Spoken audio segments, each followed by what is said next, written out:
This is Season 2 of Brawl. In order to unlock Brawl for the season, you do need to have cleared all of the 6th world. So make sure you go ahead and do that if you haven't. We'll be going over the best relics, the best units and synergies to use, and then I'll show a clear on challenge mode. I already pretty much cleared the entire pass, actually. Did not realize I did this much. I just wanted to see what Teo did, but we'll be going over the clear and challenge mode. So I would say that for this season is actually a lot easier than last season. They lowered the power level a lot. Like, the relics aren't as strong. You can see there's only 5 this time, and the effects they give aren't nearly as strong. It's also a lot less tedious to play, thankfully. And it being more simplistic just means it's probably easier for the average player. And then you can clear normal mode on your first run, unless you have really bad RNG. Probably on your second run, you should start clearing normal mode. Challenge mode, you're probably not going to be able to clear until like your 4th or 5th run. Because what you need for challenge mode is just straight up stats. Like, ideally, you would have this entire tree cleared out before you start doing challenge mode, which isn't a huge deal, I think, because in the reputations, you do have to... Not all of these are worth getting, of course, but like this box, you have to win with a Ruka on your team 3 times. Like, there's some pretty easy to get ones, like the charms, the reforged map boxes if you need those. Mainly the gold transit stones, and this red box is worth picking up. So you can do some of the reputations for normal mode. Get your relic pieces to level your relics before you head into challenge mode. You get 3 free entries a day, so you definitely want to be doing this, as we're on the 3 daily entries. Anyways, once you get your relic pieces, the first tree you want to fill out is the Earth Relic tree, I would say. You need these base stats in order to even attempt challenge mode. It's just straight up impossible. The first time I cleared challenge mode, I had these 2 columns filled, plus this one. So I guess you could get away with having just this, but you might as well fill it out. The next one I would say is really nice is not this one. In the Sky Relic tree, this bottom line, these 3 combined give you 10 extra coins upon winning a round. And that doesn't sound like a ton, but the whole thing with challenge mode is you just need to stabilize your comp. The early parts of challenge mode are really the only hard parts. Once your comp is stabilized, you'll be fine. So these 10 extra coins actually add up a lot, especially because when you get units, you'll be able to sell them back. So these 10 extra coins will end up being a bit more than just 10 on the sellback. And then I think this one is also nice. It's not a lot, it's just, in terms of value, it's just like, I don't remember how many coins exactly it is to level up the first time. It's either 20 or 30. But because, like I mentioned, the hard part is the early game, a little early boost is nice. You could pick up this one too if you want. It's just 20 free coins. Besides that, I think here, this one gives you synergy counts. The most important ones, I would say, is Knight and Ranger, because I just think that Ranger is by far the strongest class. Nothing else even comes close. And then Knight is just nice to have, because Knights are really good frontline. I think Soul Weaver is also nice to pick up, and maybe Mage, just because there's a couple of decent Soul Weavers and Mages, but definitely Rangers and Knights is the most important ones. This Relic Tree I don't think is that good, though it can be useful just for minimizing bad RNG. Sometimes you will just min-roll at the very start, and this random 4-star Covenant and 4-star ML hero can sometimes save your run early. So this is a decent pickup. And then, once you finish the Earth Relic tree, probably gotten some of these early bonuses, I would say the Star Relic tree is also nice to pick up. It's just more stats for all of your units. And by this point, you should really just be breezing through challenge mode. So, yeah, it's just Earth Relic tree, Star Relic, or sorry, it's Earth Relic tree, Sky Relic, the bottom row mainly, and these top 2. And then Ordeal can be nice for RNG mitigation, and then Star Relic. So now let's talk about what the best units for this mode are. Here are all of the units available in Brawl Season 2, and we'll just go over what they all do. First up is S tier. I think S tier, if you hit this unit, just put it in your team. It really is that simple. First up is Bosrunka. She's kind of insane. She gives your entire team a barrier, plus she increases their defense at the start of the fight for 30 seconds, which just pretty much means, like, they're not going to die. She offers a ridiculous amount of protection. There are some stages, too, where you take a lot of AoE damage, your squishies might die, but Bosrunka just prevents all of that from happening. Her S3 doesn't even matter. Like, this S2 alone is going to win you the fight, pretty much, as long as you've leveled any units, really. So that's why I put her number 1. Like, there's other ways, like, Ruel is also a really good way to, like, keep your team alive, because she has Revive on hers, but Bosrunka is easier. You don't even need any dupes. You can just put one Bosrunka and go. Next up is Operator Sigrid. Operator Sigrid and Glenn are honestly kind of tied, I think. Glenn is much more accessible than Operator Sigrid, but Operator Sigrid does kind of end up doing higher damage. She just... I say she requires setup, but it's not really that much. She just needs somebody to buff her, and also be imprint, I guess. She's pretty much the same as last time. You give her some buffs, she drops a giant AoE nuke on her S3. She's the highest DPS unit in this game, and yeah, she's ridiculous still. So definitely worth putting on your team if you have her. And then Glenn is the surprising one. He is just a 3-star, and even without the specialty change synergy, where he turns into Vigilante Leader Glenn, base Glenn by himself is the second strongest DPS in this game mode, which is kind of ridiculous. The reason for that is just because his S3 here, or I guess technically his S2, this is an AoE. It hits all nearby enemies from the target, and it synergizes super well with Ranger, because as you level up Ranger, it deals additional damage on attack, and plus the increased attack speed lets him spam his S3 super frequently, so he is just spamming these AoE additional damages, and you can check the damage numbers after you get at least Ranger 4. When you're using Glenn, his damage is pretty much always at the top, barring some specific cases where depending on, like, if the units are spread out or whatever, but he's just the second highest damage unit in the game, right behind Opsig. It's kind of ridiculous. Next up is Tamarin. Tamarin, she has a kind of funny thing where they made her acquire A imprint to use her ability instead of B imprint like everybody else, because everybody has a free Tamarin, I guess, but she's ridiculously strong. She gives a special buff for 15 seconds and also a barrier, increases attack speed and crit chance. This is just super good. Her S1 doesn't really matter. It's an AoE, but it does no damage. But she's just such a good support, and her class is good, her synergy is good. So definitely worth putting on your team. There's also Command Model Leica. She's also pretty much the same as last time. It's just, she gives you greater attack buff, and it's the speed buff icon, but it increases their attack speed to the caster and everybody one tile around her for 10 seconds, and she maintains this. She's just the strongest buffer in the game, I would say, just in terms of, like, offensive power. It's really just her, Tamarin, and Maid Chloe, I would say, are like the 3. Plus Furious, actually. These 4 are like the main buffers you want on your team. So she's also a Ranger, which synergizes very well with Operator Sigrid plus Glenn. And then also she has Artificial Life, which we'll talk about that a little bit later once we get down to Fighter Maya. And then there is Maid Chloe. Maid Chloe also is just a really strong buffer. She gives you greater attack buff and increased greater speed buff for 15 seconds. This is a bit redundant with Leica, but Leica, her synergies alone make her worth using, I think, and she also deals pretty solid damage. This also only happens once in the fight, while Leica can maintain hers. Not really a huge deal, because everything should probably be dead, but it is worth mentioning, I guess. And then she also has a decent amount of healing.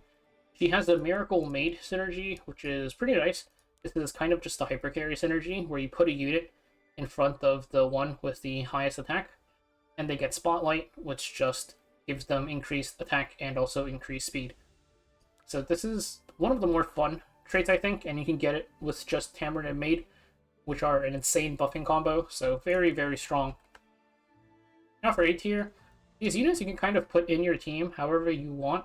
You have 4 slots left, it's 10 slots total at max level. So whatever you like doing, you could go for the 6 Ranger synergy. You could go for 4 Miracle Maid. You could do like Miracle Maid with Robin Hyper Carry just for fun. Yeah, you can do whatever. I just think that these are all pretty solid units too. The next up is Furious. Furious, he is a Ranger, which the Ranger is the strongest class in this game. So he is really good for synergy purposes, also being a 4-star. And he gives crit chance buff to all allies. The really nice thing about this is it's not like typically a lot of the buffs are just units around him, but he just buffs the entire map. So you can put him wherever and he'll just spam crit chance buff and he permanently maintains it until he dies. The only thing with him is he has Pathfinder, so you can't use him with any other units with Pathfinder. It's not worth going for, I think, but it doesn't matter because he's the strongest one anyways. Next up is Westwind Shuri. I don't even know what his full name is. Westwind Executioner Shuri. He's kind of just here for Ranger synergy, though he is also strong, as long as you have a buffer, which really, Command Model Leica is probably the main one. And he'll spam Annihilate, which just inflicts Death Break. So he's going to do a ton of DPS if you give him a buff. And the Death Break helps everybody else kill the person you're focusing as well. Really good for filling out that last slot. Plus he has Lost Technology, which Operator Sigrid also has, so you can get her the Lost Technology synergy, which just gives her Forgotten Gear, which is just gives her these 2 effects. You can get it pretty much for free while filling out the Ranger synergy. And then next up is Muse Rima. Muse Rima is pretty much just here for the... Where is she? The Ranger plus the Miracle Maid synergies. She's pretty solid early game, honestly. Just being a Ranger makes her deal decent enough damage. This, like, her effect is not that great. It just attacks and makes her deal more damage, but she's a decent enough DPS for the early game. Plus, if you want to go for Miracle Maid, or if you're just waiting for Maid Chloe and Maya, or Tamron, whoever you're missing, she can be a decent filler unit. She's only really this high because of her synergies. And then there is Laya. Laya is kind of hard to judge how good she is because all of her power is loaded into this. Every 3rd attack grants Ice Cream to the caster and all nearby allies, and when attack inflicts 1000 damage. So it's really hard to tell how much damage she's doing, but this is probably good. 1000 damage is a lot. Her only thing is she's kind of redundant because unless you're going for 4 Miracle Maid, which you don't really have to, Tamlin and Maid are kind of already covering 2 Miracle Maid, which is what I typically go for, but Laya is definitely still a really strong unit, even if you don't go for 4 Miracle Maid. And then there is Ruel, who does come kind of late. You unlock her at, where is it, rank 15, like this is after you can already clear challenge mode. I would say challenge mode is clearable around like this area. So she comes kind of late, but she is still pretty strong, I would say. She gives this thing here. When the caster's health is 50% or less once per battle, she revives all dead allies to 50% HP, and if anybody's not dead, full cleanse and 10 seconds of invincible and heals them. So it's literally just her S3, but it's AoE. Pretty insane. This is kind of like Destina's Spirit Lord S3 from Gala TFT, and then her actual skill, her S2, is just a giant heal plus barrier from herself and all nearby allies. Really, really insane healer. Kind of overkill if anything, but if you didn't manage to hit like boss or something, Ruel can be really, really nice. Next up is Robin. Robin is also a Ranger, and she's kind of interesting. So her thing is when she attacks, she inflicts burn on the person she's hitting and all nearby enemies. So you can kind of jack her up with Miracle Maid and just make her spam burns on everything. Her damage is pretty high. The only problem is I don't think she really necessarily out DPS's the other Rangers. Like, Opsig or Glenn. They take a lot of investment to get her to work, plus her attack is one range, so you do need some stuff with her. Like, I think if you're using Robin, you kind of want Miracle Made 4, because Miracle Made 4 it gives them lifesteal. Or you want Bothruka because of her brokenness too. So it's kind of a lot of investment to get Robin working, but it is kind of funny after you set her up. That's why I have her a bit lower, just because she requires a lot more investment than I would say these two units who kind of just plug and play. Then there is Fighter Maya. Fighter Maya is really, really strong this time. Like, even without the 4-star stats. Because she gets increased defense after being attacked. And after being hit, she deals 500 additional damage on her next hit. This is just... It makes her deal a lot more damage than you would expect. Plus her synergies are nice. Knight, it just makes her decently tanky. And then Artificial Life. This is the one I mentioned we would talk about after we got the Fighter Maya. Lyco also has this, but what this does, it's one of my favorite ones, this rotation. When the Specimen, which is just the whatever hero has the most memory imprints, when they drop below 50% HP, Ravi appears. She just literally just, boom, appears on the map and stuns everybody. It's really funny whenever it happens. And it's also really strong. A 5-second stun is really, really good. And Ravi also stays on the field, so she becomes another tank for you. So this is definitely one of the strongest synergies this season, I think. She also... when you go to 4, you can get Apocalypse Ravi. I don't think it's really worth it. It takes, like, these other units aren't really that good. I would just go Fighter Maya and Command Model Lyca. You can use one of these two as filler until you get Lyca. Next up is Teo. Teo, honestly, he comes so late. Like, rank 20. It's way too late. I'm not too familiar with this guy. But just looking at his kit, he seems strong. His activation condition on his S3 is really good. It's just 50% or less. He stuns everybody for 10 seconds and then gets greater attack buff and increased crit damage. There's a ton of greater attack buffers, so I don't think this is that significant, but the 10-second stun alone is just really good. And also he gets 50% death pen. The class president, you could go for this. I think the other class president units, or the other school life units aren't that good. But even by himself, I think the S3 alone with the 10-second stun makes him a good frontliner. And then there is Witch of the Mirror, Tenebria. Okay, her S3, like, she has the same issue as Spez, where she has to actually kill somebody to activate this. So you're probably not going to see this, and if you do see it, you are probably winning anyways. It's just too inconsistent, but she does function fine just as a frontliner, because she has her witches... I don't know how to pronounce that, I'm not even going to try. But this class just gives a random class energy to all allies. So this alone, I would say, makes her better than some of the other, or makes her better than Spez, despite them having the same issues. And she's also just a better frontliner than him, I think. So then, now we have B tier. I don't think these units are really worth keeping on your final team.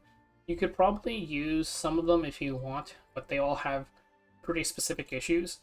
Like Bellion. Bellion, her issue is that she's a Pathfinder, and I think Furious is better. But her issue is when, like, she has to attack 7 times to activate her S3. The fight is over by the time she attacks 7 times. So there's, like, not really, like, I don't think she's really that worth using. She does give everybody speed buff for 15 seconds and also target everybody at the start of the fight, but I think you don't really necessarily need this. I typically use Furious just just to push towards 6 Ranger for more, like, attack speed and crit chance and additional damage. So I don't think she's that necessary. If she wasn't a Pathfinder, I'd probably like her more. Paladus has the same issue. She is also a Pathfinder. See Paladus here. Her skill is pretty nice though. It's a dispels all debuffs and also decreases defense for 10 seconds. But She's a Pathfinder, so unlucky. She's definitely not bad, though. If you don't mind going down to 4 Rangers, then you could definitely use Politis or Bellion. And then Spez, I mentioned this a little bit earlier, but Spez's big issue is that his S3 needs you to actually kill somebody. It does pretty decent damage if you do kill somebody, but the odds of this going off are just so inconsistent. He has Artificial Life, though, so you could run him instead of Fighter Maya for fun if you want. So the big problem with doing that is odds are your command model Leica is going to be higher imprint, and if your command model Leica is the specimen, then she's not going to activate it very quickly. So that's why I kind of never use Spez. And then there is Alots. Alots is kind of just a shitty version of Leica. He grants attack buff to everybody around him, and also increased speed, but he is not a ranger, which just kind of sucks. He does have Artificial Life at least, so he's a decent filler for Leica until you get her. But yeah, he's just a worse version of her. Mercedes is also just Artificial Life filler. She has Artificial Life, that's it. She has an AoE on S2, she's like an okay damage dealer, but she's just Artificial Life filler if you need it. And then Achades, I'll talk about these 3 together. They're just filler tanks early game. Like Achades, where is she? Let's go over here. She's actually not bad because she has the she gets invincible to herself and all nearby allies for 5 seconds plus the heal. This lets you stall out a really long time in some fights. And then in other fights, you're permanently afflicted with unbuffable, so the value is kind of hit or miss depending on what you're fighting, but she can be really, really strong. Definitely one of the better mid-game like units until you get Opsig, or not Opsig, Bossarunka and Ruel. So she's definitely worth using if you find your front line is struggling, and she doesn't really have the issue she had last time where she would just run in and immediately die. I think just because the general power level has been scaled down. So that also helps her a lot, because last time she was just kind of exploding. And then Carrot and Christy are also just tanks. They are really early game tanks, like they have the specialty change bonus, which means they'll benefit because Glenn also has it, and you always want him on your team. It doesn't really matter who gets buffed, but the difference between Christy and Carrot is Christy tanks a bit better. She gets a barrier and increased defense when she's below half, though of course, same issue with Achades. If you get hit with unbuffable, this can be really sad. While Carrot does pretty solid damage early game, because every time she gets hit, she inflicts burn on the attacker for 3 seconds. There's some stages where there's just like a lot of units hitting her, or whoever you have in the front, and she ends up dealing a ton of damage. So definitely really good tanks for the early and mid game.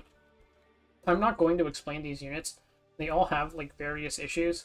Like a lot of these units here just kind of go in and die.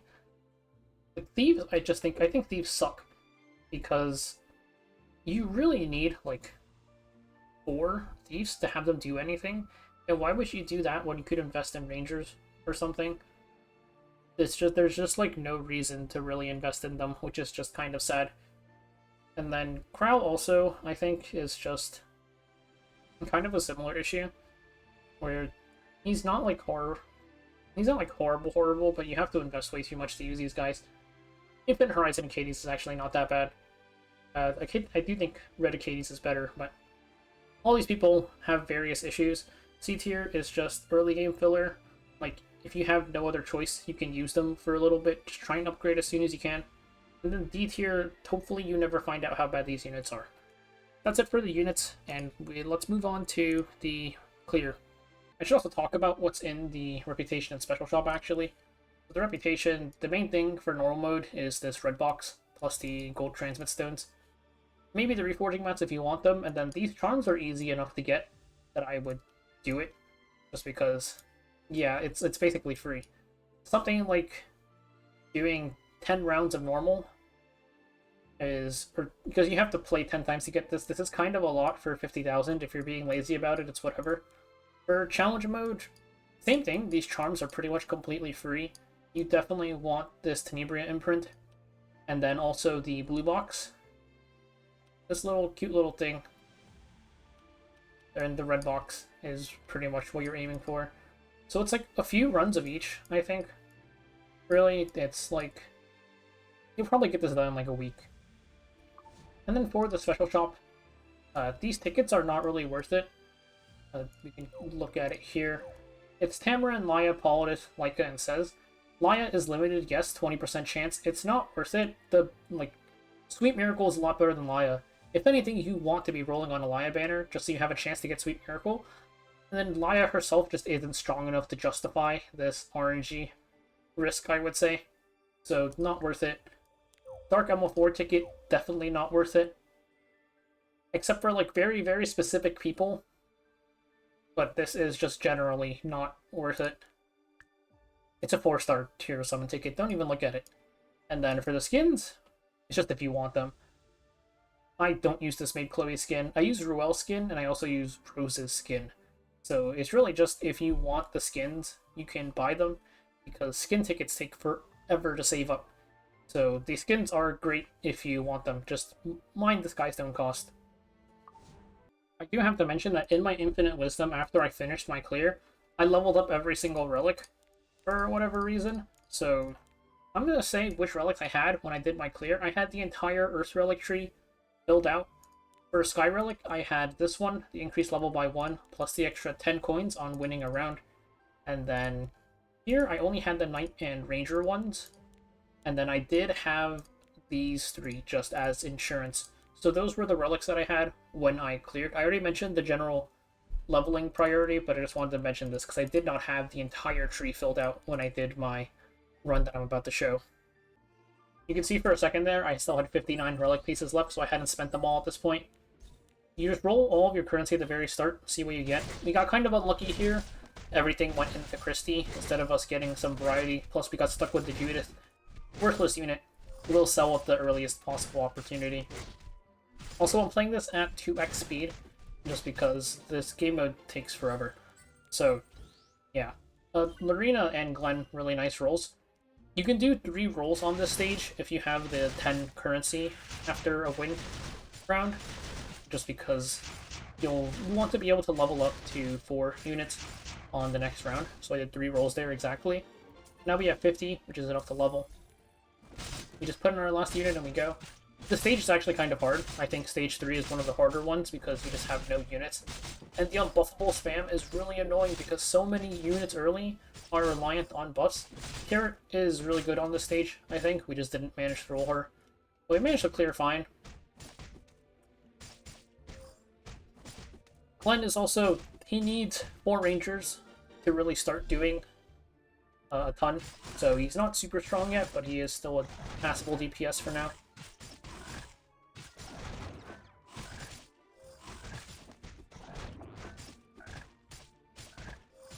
Katie's really proving her worth as a stall unit this early on, when nothing can really kill her and she can just spam invincible like that. You definitely want to prioritize levels early. Very unlucky that we didn't even manage to get a 5th unit to put in there, but it's fine.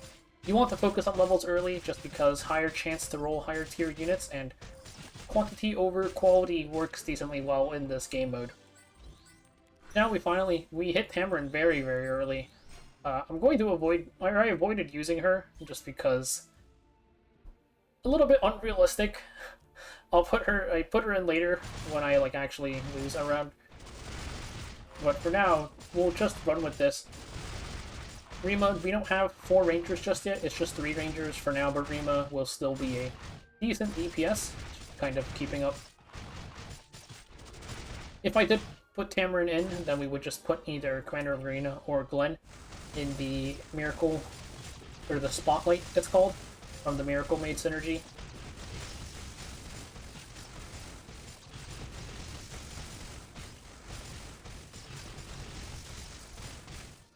I'm not sure when I'm going to do it, but there's a positioning thing that I'm doing wrong at this point. You want to cluster all of your units at the very top left, at least until stage 20. It's just something that is kind of necessary for some of the later rounds. But it's fine for now. It's not really a problem until really stage 20, though it is nice on some of the earlier stages too.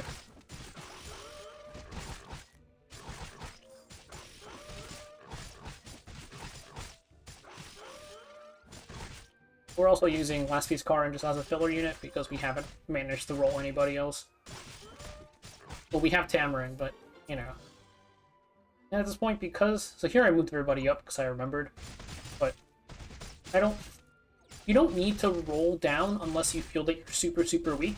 Like, I'm still clearing stuff without really much issue, and I have a Tamarin to back pocket anyways, so there's no need for me to roll my gold down. I'd rather prioritize going for levels. You generally want to be focusing on levels unless you are unable to clear a stage at all. This is the Boss Darunka stage. This one's pretty trivial. Everybody just focuses Boss Darunka and kills her. Carrot is really, really good on the stage. Unfortunate that we don't have her. When you have Carrot, all 5 cannons just hit her and they just burn themselves.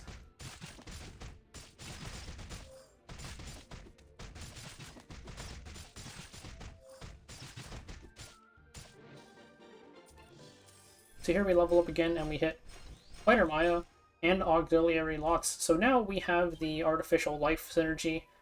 Great synergy, especially early and mid. I'm moving everybody around a little bit. It would generally be better to have Fighter Maya just by herself at the bottom, so you can proc the Artificial Life a little bit earlier. But this also works fine. I'm pretty sure I do it later, where I swap Carrot and Fighter Maya's positions. But here you can see, it gets below 50 and everybody is stunned and Ravi appears. There's also a nice little boom that happens.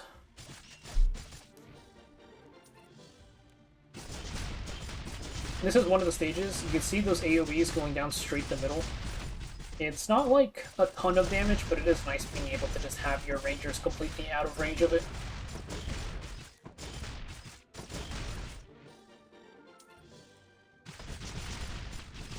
This is the Thief stage. You probably want Alots in front of Glenn there, just because otherwise Karn's going to run straight at him, and you can see Karn just kind of killed him.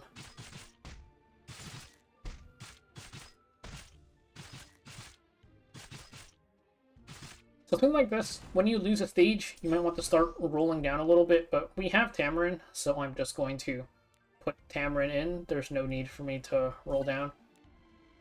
And then also we have Achilles. So here I break up the 4 specialty change thing, and I just put in Tamarin and Achilles instead. And in my infinite wisdom, I completely forgot about Karn. So I gave Glenn Spotlight and he instantly dies anyways, but really just having Achilles here was enough. She stalled for long enough that we could just kill everything. That is definitely a stage to watch out for. Just have a ranged unit in front of your DPS. So now we hit Furious, which is really nice. Furious is just gives us 4 rangers, plus his AoE crit chance buff is really nice.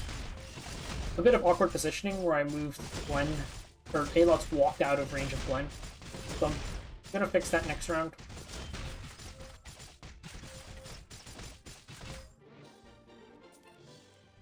Move Alots up a little bit so he doesn't walk away. And here Fighter Maya's at the bottom. I don't plan on using Renok, so we're just gonna sell her. Don't plan on using Gar Captain Crow either. The stage is not that bad, everybody spawns at the bottom. But you put Fighter Maya down there, and it tanks all of it, summons Ravi. And you can clear out everything pretty easily.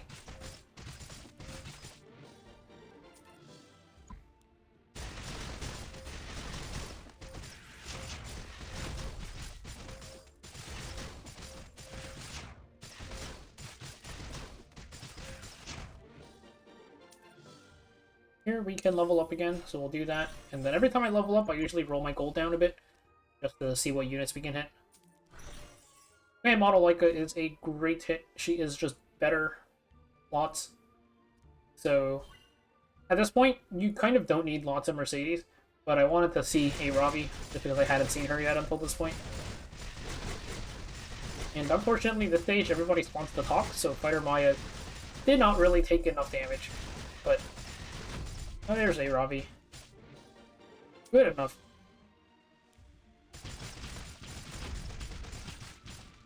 There you can see a Ravi appear instantly because Westwind Executioner Shuri is just doing a ton of damage.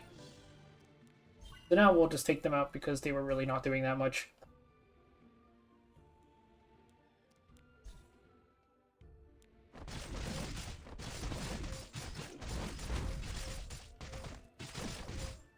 Really, the good part of Artificial Life is just the stun. You know, like I don't think you really need the unit, and it's not worth justifying going for worse units. This stage is the important one. This is the one where I mentioned that you want your units on the very top because of Bellion. That whoever is the boss, it's not it. Bellion is the boss because she is just ripping AoEs through your team.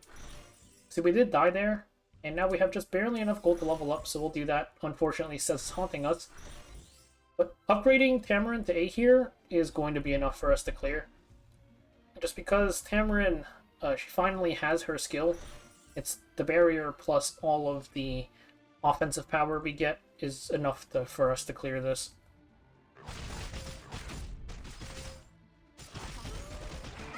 Because here we get that barrier. Plus cheer, and we're able to get through the stage.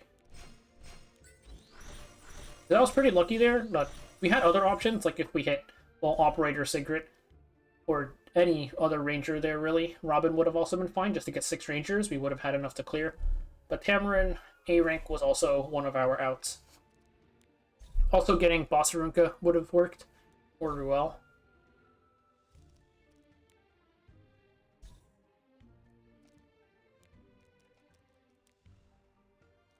And even though I'm 1 life, just with how strong my team is, I don't feel that worried. I used Teo for this wave, but right after this I realized that I probably should not be using Teos because you don't unlock him until very, very late. Same with Ruel. So I sell them after this wave, but they also, you're not going to see them really do anything because there's still no imprint.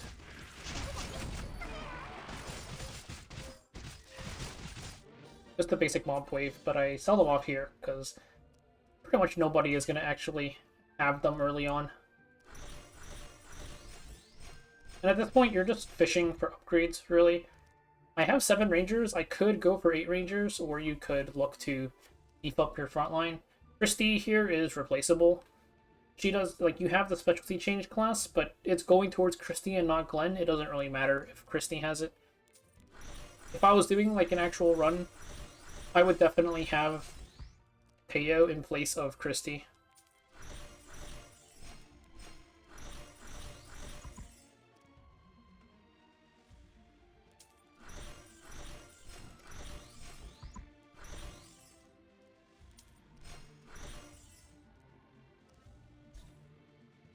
Here we hit Bossarunka, which is great. That is a really, really good unit to roll.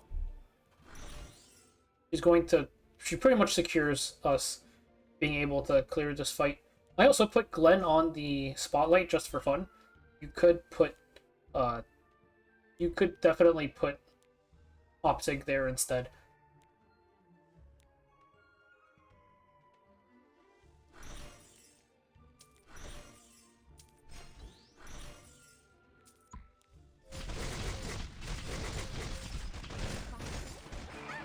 You can see that giant barrier from Bossarunka, it's just, you're not really going to die.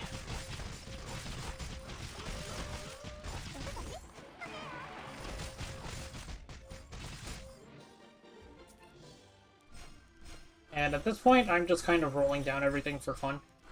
I think I'm strong enough to clear already, just as is, but might as well spend the rest of the coins. Also because I'm 1 life, better not risk it.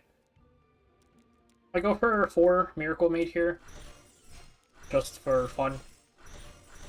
I think if you have Bossarunka plus 4 Rangers, anything clears, really. Bossarunka 4 Rangers plus Tamarin and Maid is already strong enough of a core.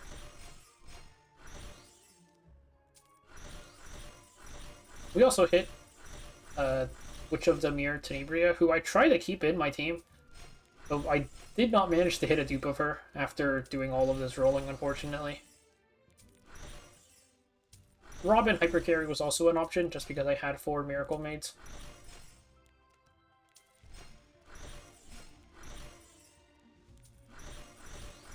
I honestly spent too much time rolling. Not necessary at all.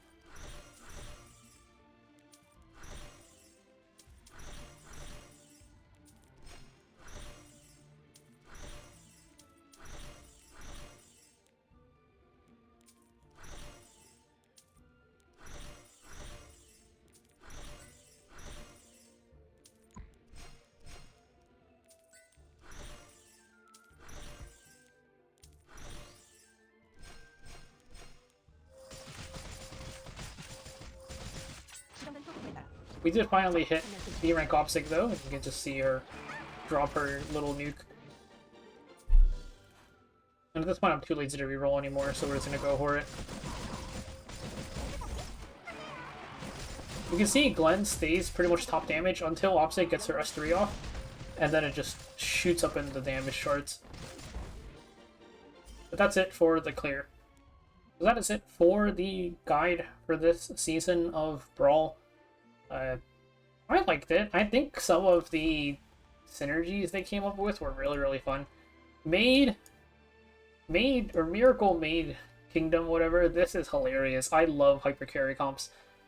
I also think that Glenn being this ridiculously good is also really funny. His biggest weakness is honestly being a 3-star because I can't find him.